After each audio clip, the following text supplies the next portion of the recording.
Hej, det er Erik Poulsen, The Danish American fra TDA Calls og Decoy Design. Jeg er ofte blevet spurgt, om jeg vil lave et krikandekald. Og jeg tænkte til mig selv, krikandekald, jamen det findes jo på markedet. Så skal der i hvert fald være noget specielt. Og det man normalt gør, når det er, at man gerne vil jage krikænder, så er det jo gerne, at man har et lille krikand-kald, altså til anden. Og de fleste af dem er blå, og det er fordi, at den er i virkeligheden til de amerikanske Blue Wing Teal. Og de larmer meget, de små Blue Wing Teal, så det er meget sådan. Så når I ser film inde på YouTube, så amerikanerne, de drøner løs i de små kald.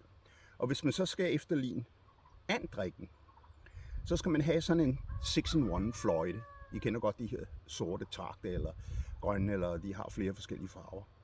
Og så skal man ligesom holde den om. Sådan der, fløjte ned i den.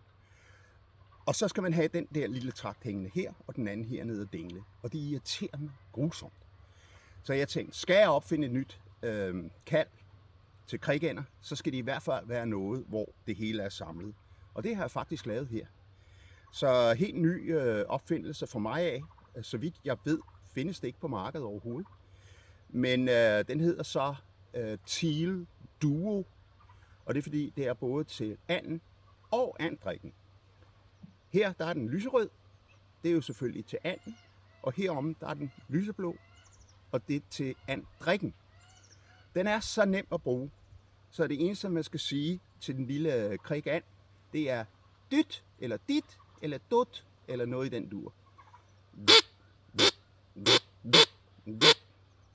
Og krikanden, vores Green Wing Teal, altså vores skandinaviske krikand, den er ikke så larmende som den her Blue Wing Teal. Så ofte så er det bare et enkelt. Men indimellem, så kan man høre det der. Og sjældent, så kan den lige komme med det der, men det er ikke så snaksaligt som Blue Wing Teal. Men så vender du den bare om, så er det jo anddrikken. Og de snakker meget. Så det er.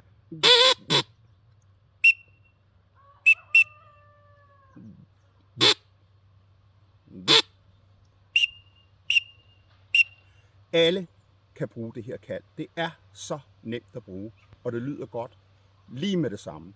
Man skal bare sige det der dyt, eller dit, eller dut, på en eller anden måde, og en lille smule stemme. Dit. Og så, der puster man bare. Det er en ganske almindelig lille fløjte. Så endnu en nyhed for TDA Calls. Den kan fås inde på vores hjemmeside nu. Så ind og have fat i sådan en der, så kan I være klar til krikænderne her i september, hvor der er rigtig mange af dem. Erik Poulsen, The Danish American, der takker af her. Ses inde på hjemmesiden.